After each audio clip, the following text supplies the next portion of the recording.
Shanti. Diamond, good morning. Thank you, मीठे मीठे बाबा, शिव बाबा, परमपिता परमात्मा, निराकार जो अॼु जी शक्तिशाली बाबा जी मुरली ऐं बाबा जी मुरली जो शक्तिशाली सार। अॼु बाबा ॾाढो प्यारी रीत असां संगम युगी ब्राह्मणनि खे सची यादि जी यात्रा करणु सेखारी आहे, जंहिंमें असांखे केॾांहुं बि वञिणो न आहे। घर वेठे सची यादि जी यात्रा, ऐं इहा ई बाबा चए थो वंडरफुल यात्रा आहे। हाणे ॾाढो गहराई सां यात्रा खे बि सम्झंदासीं न। भक्ति मार्ग में बि केतिरियूं पाण यात्रा कयूं, तरह तरह जूं, ऐं उन यात्रा में ॾाढो शौक़ सां वेंदा आहियूं ऐं उन यात्रा में वञण लाइ कई क़िस्मनि जूं तयारियूं बि कंदा आहियूं। छो जो जॾहिं यात्रा ते वञिबो आहे त हिकु ख़ासि क़िस्म जी हर यात्रा जी पंहिंजी रिक्वायरमेंट अनुसार तयारी करणी हूंदी आहे। उते ख़ासि पवित्रता जो ख़्यालु रखियो वेंदो आहे त जीअं उहा यात्रा सफल थिए। खाधे पीते खान पान जी बि शुद्धि हुजे। पंहिंजे विकारनि जो त्याग करे पोइ उन यात्रा ते वञिबो आहे त जीअं असांजी यात्रा असां जंहिं बि मक़सद लाइ कयूं था उन जो असांखे लाभ मिले। त बाबा चए थो तव्हां सभी बाबा जा ॿार अनुभवी आहियो, तरह तरह जूं यात्राऊं करे हाणे तव्हांखे सचो ज्ञान मिलियो आहे। त उन यात्रा करण लाइ बि केॾा काफ़िला चवंदा न सहणा पवंदा हुआ। ॾींहं राति जा सफ़र हूंदा हुआ, हज़ारे रुपया ख़र्च थींदा हुआ, कई ॻाल्हियूं छॾणियूं पवंदियूं हुयूं, तॾहिं उहा यात्रा थींदी हुई। चार धाम जी यात्रा बि चवंदा आहिनि ॾाढी ज़रूरी आहे, करणु खपे, त उहे बि करणु वेंदा हुआ। तॾहिं बाबा चए थो न चार धाम की यात्रा बि कईसीं पर बि परमात्मा न मिलियो। त छो न परमात्मा मिलियो?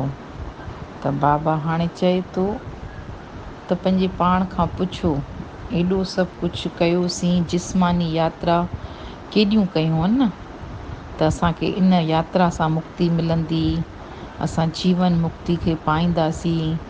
केतिरा ई असांखे इन जिस्मानी यात्रा में ब्राह्मण असांखे गाइड मिलिया, जेको असांखे गाइड कंदा हुआ, पर वरी बि असां बाबा खां परे रहियासीं। सचो उहो सुख परमात्मा असांखे न मिलियो, छो जो सचो परमात्मा असांखे रूहानी यात्रा सां प्राप्त थींदो। रूहानी यात्रा, परमात्मा निराकार आहे ऐं आत्मा बि निराकार आहे, पर फ़र्क़ु छा आहे? असां हींअर शरीर में आहियूं त असां जीव आत्मा आहियूं। त अगरि असांखे पंहिंजे परमात्मा सां कनेक्शन सचो नातो जोड़णो आहे त पंहिंजी प्रैक्टिस करणी पवंदी त मां ही शरीर न आत्मा आहियां। त जेतिरो आत्मा में मुंहिंजी जेका ओरिजिनल रियलिटी इहा ई आहे त मां ही शरीर न अमर अजर आत्मा आहियां। त उन जी प्रैक्टिस कंदासीं ऐं पंहिंजे पाण खे आत्मा सम्झी ज्योति बिंदु आत्मा, ऐं पोइ असां ज्योति बिंदु परमात्मा सां कनेक्शन जोड़ंदासीं। ऐं उन में बाबा चए थो सिर्फ़ु मन ऐं बुद्धि। बाबा खे छा खपे? असांजो मन ऐं बुद्धि। आत्मा में ई मन ऐं बुद्धि हूंदो आहे, त पंहिंजी मन ऐं बुद्धि खे परमात्मा सां जोड़े मन मना भव, मन सां उन ईश्वर खे यादि करिणो आहे। पोइ बाबा चए थो तव्हांखे केॾांहुं वञण जी ज़रूरत न आहे। उहे भक्ति मार्ग जूं यात्राऊं, जिस्मानी यात्रा जाम कयूंसीं, उन मां असांखे कुझु न प्राप्त थियो।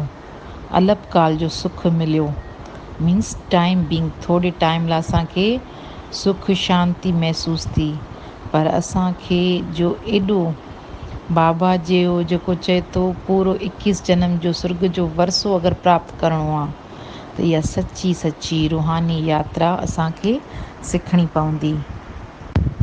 त इहा सची सची रूहानी यात्रा मन बुद्धि खे परमात्मा सां जोड़े सचो सचो मन मना भव। त इन में ई सचो सुख ऐं इहा ई वंडरफुल यात्रा आहे जंहिंमें असांखे को कष्ट न आहे। घर गृहस्थ में रही पवित्रता खे अपनाए ऐं उन जीवन खे गुल गुल ठाहे इन यात्रा सां ई असांजा पाप कर्म बि ख़तमु थींदा ऐं भविष्य स्वर्ग जी असां बादशाही बि इन यादि जी यात्रा ते ई असां हासिलु कंदासीं। त बाबा चयो त हींअर जेको ही ईश्वरीय रुद्र ज्ञान यज्ञ आहे न, शिव बाबा जो ही ज्ञान यज्ञ आहे। भक्ति जा बि यज्ञ कयासीं जेके असां कंदा आहियूं त असांखे सुख शांती प्राप्त थिए, आफ़तूं असां ते न अचनि। त हाणे ही ज्ञान यज्ञ जेको ईश्वर परमात्मा रचियो आहे त उन जी हिफ़ाज़त असां ब्राह्मणनि ते ज़िमेवारी आहे। त बाबा चए थो तव्हां बाबा जा ॿार सचा सचा ब्राह्मण हिन परमात्मा जे रुद्र ज्ञान यज्ञ जी तव्हांखे संभाल करणी आहे ऐं तव्हांजी इहा भारी ज़िमेवारी आहे। छो जो जीअं हुन यज्ञ में विघन न पवनि त ब्राह्मण केॾो विधि मेथड जो ख़्यालु कंदा आहिनि। त असां ब्राह्मणनि जी विधि छा आहे? पवित्रता श्रीमत परमात्मा जी जेका श्रीमत मिली आहे उन ते हली करे इन यज्ञ बाबा जे ज्ञान यज्ञ जी संभाल करणी आहे। छो असां ईश्वर जा मददगार आर्मी सेना आहियूं न।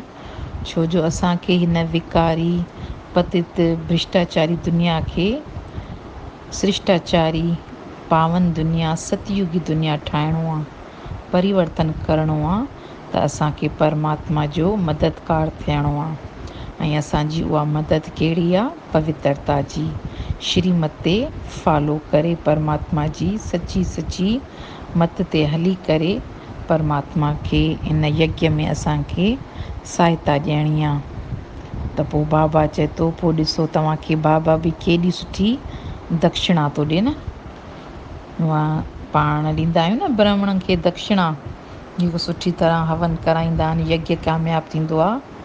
तीअं असांजो बाबा जेको रुद्र बाबा शिव बाबा हिन ज्ञान यज्ञ जी जॾहिं असां संभाल कंदा आहियूं त पोइ बि उहा असांखे एॾी सुठी दक्षिणा सतयुगी दुनिया जो असांखे मालिक ठाहे थो त केॾो न परमात्मा असांखे भरपूर थो करे। तंहिं करे बाबा खे बि वंडर लॻंदो आहे त बाबा जा ॿार सॼी दुनिया ही बाबा जा ॿार आहिनि न जेके भक्ति में गीत पिया ॻाइनि त आप आएंगे तो हम आप पर अपना सब कुछ निछावर करेंगे, तन मन धन सब कुछ है तेरा, मेरा तो कुछ नहीं। उहो अहिड़े बाबा खे छो था भुलिजी वञो जीअं असांजी हेॾी सुठी चढ़ती कला असांखे सतयुगी दुनिया जो मालिक ठाहियो, असांखे ज्ञान ॾेई गति सतगति जो ज्ञान ॾेई असांजी चढ़ती कला ठाही त पोइ असां छो था हुन बाबा खे भुलिजी वञूं।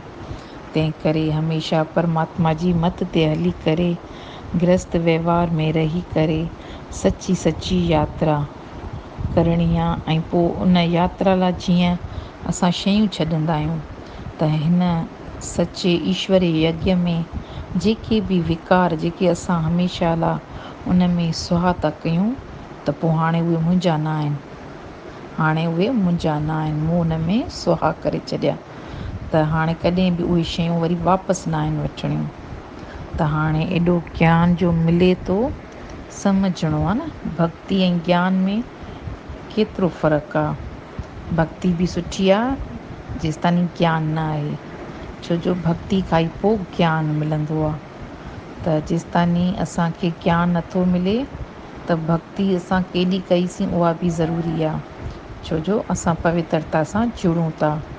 पर पोइ जॾहिं स्वयं परमात्मा अचे थो भक्ति जो फल ज्ञान ॾिए थो पोइ उहा सची सची जॾहिं रोशनी मिले थी त इहो ई सचो संगम ते मेलो आहे। दुनिया में माण्हू कुंभ जे मेले ते वेंदा आहिनि न, पर सचो सचो आत्मा ऐं परमात्मा जो मेलो। चवंदा न आत्मा परमात्मा अलॻि रहे बहुकाल। आत्मा परमात्मा सां बिछड़ी वञे थी काफ़ी टाइम खां। पोइ इहो सुंदर मेलो संगम जो लॻंदो आहे, जिते आत्मा ऐं परमात्मा जो मिलन थिए थो ऐं स्वयं परमात्मा मूंखे ज्ञान थो ॾिए ऐं सची सची यात्रा शांति धाम जी।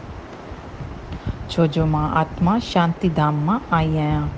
वरी वापसि मूंखे उते वञी करे पोइ सतयुग में अचिणो आहे, त मूंखे बाबा सची सची यात्रा सेखारे सर्वशक्तिवान बाप मूंखे ताक़त थो ॾिए ऐं मूंखे वरी जॾहिं शरीर में अची हिन 84 जनम जी साइकिल में अचिणो आहे, त हिन नंढो सो जेको टाइम पीरियड मिलियो आहे कल्याणकारी संगम युग, त उन में बाबा खे पूरो पूरो सहयोग ॾेई पंहिंजे विक्रम खे विनाश करे यादि जी यात्रा में रहणो आहे। जेतिरी जेतिरी यादि जी यात्रा वधंदी तव्हांजी आयु वधंदी आहे ऐं तव्हां भविष्य 21 जनम लाइ अमर थी वेंदा।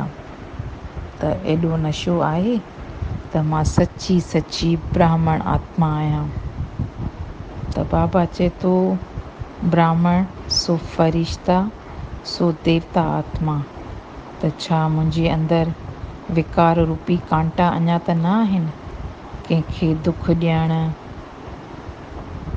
कंहिंखे ग़लति ॻाल्हाइणु, केॾा उहे अहंकार वारा स्वभाव संस्कार, त चलते फिरते पंहिंजी चेकिंग ऐं उन्हनि कांटनि खे कढी पंहिंजी अवस्था पकी आत्मा सम्झी बाबा खे यादि करे ॾाढो मिठो ठाहिणो आहे।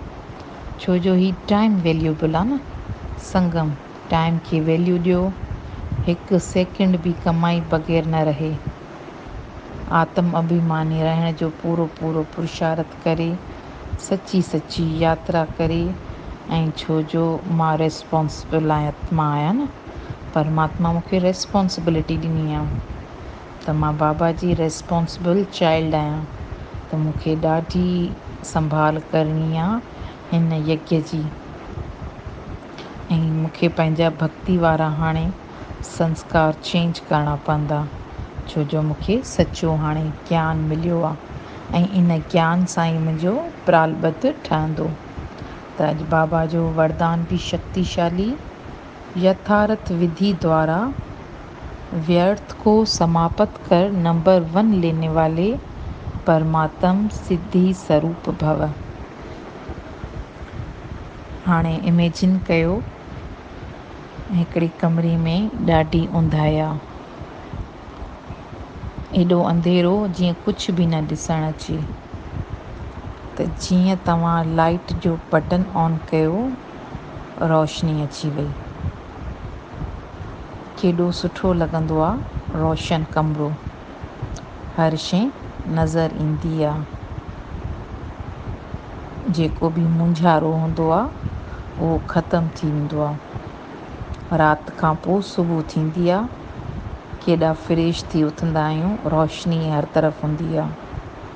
तीअं हीअ सृष्टि साइकिल बि खेल आहे। राति ॾींहुं, सुख दुख, ख़ुशी ग़म, त हींअर कल युग जो अंधकार पियो जेको हले, हाणे उनखे ख़तमु थियणो आहे ऐं सतयुगी सोझिरे वारी दुनिया अचे पई। त बाबा चए थो हिन संगम खे सफल कयो। जीअं रोशनी सां अंधकार ख़तमु थींदो आहे, बिल्कुलु ई पंहिंजी चेकिंग कयो त संगम ते मुंहिंजो को बि टाइम, मुंहिंजी का बि संकल्प थॉट ऐं एतिरे क़दुरु बाबा चए थो ही जेके श्वास बि खणूं पिया त इहे किथे वेस्ट त न पिया वञनि, इन्हनि खे सफल करिणो आहे। जॾहिं असां इहो पको पह कंदा आहियूं त सफल करिणो आहे, इन जो मतिलबु पोइ तव्हांजो वेस्ट ख़तमु थी वियो। छो जो जॾहिं सफल करण जो मतिलबु त तव्हां पंहिंजे पोइ टाइम थॉट ऐं श्वासनि खे श्रेष्ठ कार्य जे तरफ़ पिया लॻायो। जॾहिं तव्हां श्रेष्ठ तरफ़ लॻाईंदा आहियो त पोइ तव्हांजी जीत आहे, तव्हां नंबर 1 आत्मा आहियो। छो जो तव्हांखे परमात्मा स्वयं बाबा मेथड ॿुधायो आहे न, त कीअं उन अंधकार खे ख़तमु करे रोशनी में अचिणो आहे, उन वेस्ट खे ख़तमु करे असांखे रोशनी में अचिणो आहे ऐं मूंखे श्रेष्ठ ठहिणो आहे। त इहा परमात्मा जो मेथड आहे। दुनिया में बि ॾिसो, जेके रिधी सिधी चमत्कार करण वारा बाबा हूंदा आहिनि, त उहो थोरे टाइम लाइ जेको चमत्कार कंदा आहिनि ऐं उन्हनि जे मेथड सां असां केॾो इम्प्रेस थी वेंदा आहियूं। त हीअ त परमात्मा जी रिधी सिधी आहे, परमात्मा जो मेथड आहे, परमात्म सिधी आहे। त उनखे अपनाए पंहिंजी जेका रोशनी वारी ज़िंदगी अगरि असांखे खपे, त असांखे अंधकार मिटाइणो पवंदो। उहो अंधकार कीअं मिटंदो? पंहिंजो श्वास, समय, संकल्प सफल करणा आहिनि। को बि टाइम वेस्ट में न वञे, फालतू सोचणु, फालतू चिंताऊं, फालतू ॻाल्हाइणु ऐं उन जो मनन चिंतन करणु, जंहिंमां कुझु बि शक्ति न मिले, उहा का शइ नाहे करणी। इहा ई परमात्मा जो मेथड आहे। जॾहिं परमात्मा जे मेथड ते असां पंहिंजो कमु कंदासीं, पोइ बाबा चए थो तव्हांखे सफलता मिलंदी, तव्हांजे हर संकल्प खे पोइ सफलता मिलंदी। त केॾो न शक्तिशाली बाबा जो वरदान। अॼु जो सलोगन बि शक्तिशाली, अपकारी पर भी उपकार करने वाली ही ज्ञानी तू आत्मा। ज्ञानी तू आत्मा, बाबा जो केॾो सलोगन। ए आत्मा तू ज्ञानी आहीं, ज्ञानी तू आत्मा। जॾहिं ज्ञान प्राप्त कयो, मां ज्ञानी तू आत्मा, बाबा मूंखे वरदान ॾिनो, पोइ मुंहिंजे लाइ का बि आत्मा, कंहिं बि आत्मा ते घिरना भाव, ग़लति नज़र, कई तरह जा पंहिंजी स्वयं जी चेकिंग करणी आहे। बाबा चए थो तव्हांजी रेस्पॉन्सिबिलिटी आहे अपकारी पर बि उपकार करिणो आहे। मीन्स हर आत्मा असांजी भाई, हर आत्मा जो कल्याण। माना केरु मुंहिंजी गिला करे, उन जो बि मां कल्याण जो सोचां। को मूं ते हसद करे, उन लाइ बि मुंहिंजे लाइ ग़लति संकल्प न निकिरे, त पोइ इहा शक्ति सां ईंदो न। हूअं त असां सां थोरो बि केरु बुरो थो हले, त असां चवंदा आहियूं असां सॼी ज़िंदगी हुन सां न ॻाल्हाईंदासीं, उनखे असां नफ़रत में यादि रखंदा आहियूं। पर बाबा चए थो ज्ञानी तू आत्मा, अपकारी पर बि उपकार करिणो।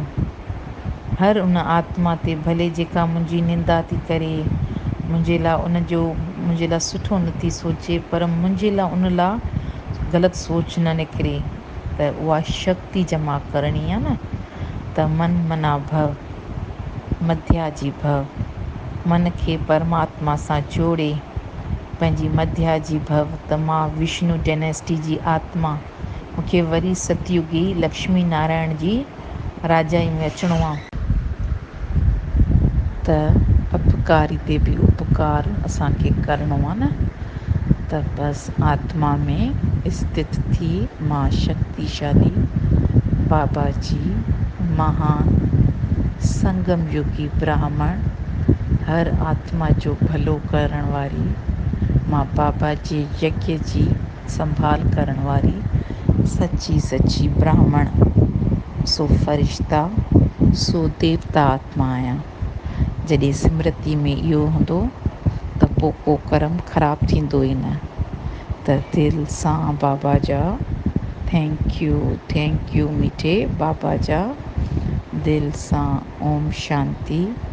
हाणे चंद घड़ियूं बिल्कुलु पंहिंजी मस्तक मणि आत्मा खे ॾिसो, दिव्य दृष्टि सां पंहिंजी मस्तक मणि आत्मा, मां आत्मा, शक्ति स्वरूप आत्मा, महावीर आत्मा आहियां। मां पवित्र रहण वारी, पवित्रता जे अंदरि मां सेफ, अति इंद्रिय सुख में रहण वारी, अति इंद्रिय सुख जो रस अनुभव करण वारी राजा आत्मा आहियां। बाबा मूंखे सची सची यात्रा जंहिंसां पंहिंजे मन खे उन परमात्मा प्रीतम सां जोड़े सची सची रूहानी यात्रा सिखी मां आत्मा आज़ाद थी वई आहियां। हाणे कुझु बि थकावट न आहे, कुझु मूंखे केॾांहुं न आहे वञिणो। बाबा मूंखे हर बंधन खां आज़ाद करे मूंखे आज़ादी, सची सची आज़ादी आत्मा खे पंख ॾेई छॾियानि।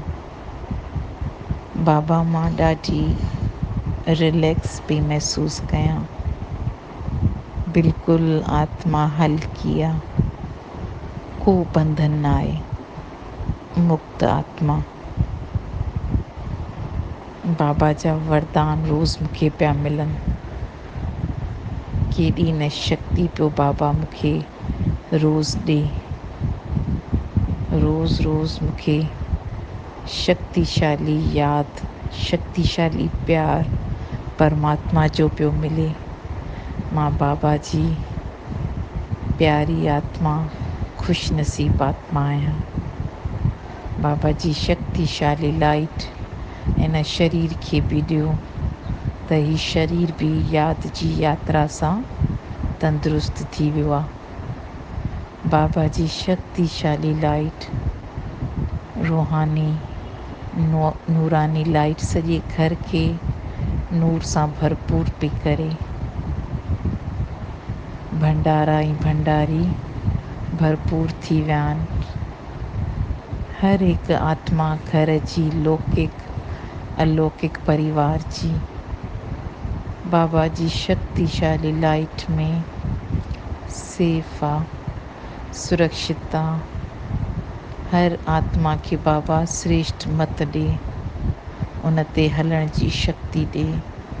प्रकृति जा 5 तत्व बि शांत थी विया आहिनि। हर तरफ़ आनंद, प्यार, सुख जी दुनिया आहे। को दुख आहे न। हर तरफ़ सोजरो, रोशनी, नूर ई नूर फैलिजी वियो आहे। पूरो ग्लोब ॾिसो, पूरे ग्लोब ते हाणे सोजरो आहे। सतयुगी दुनिया अचे पई, अची वई आहे। मुंहिंजो संस्कार परिवर्तन सां सतयुगी दुनिया हिन सृष्टि ते अची वेंदी आहे।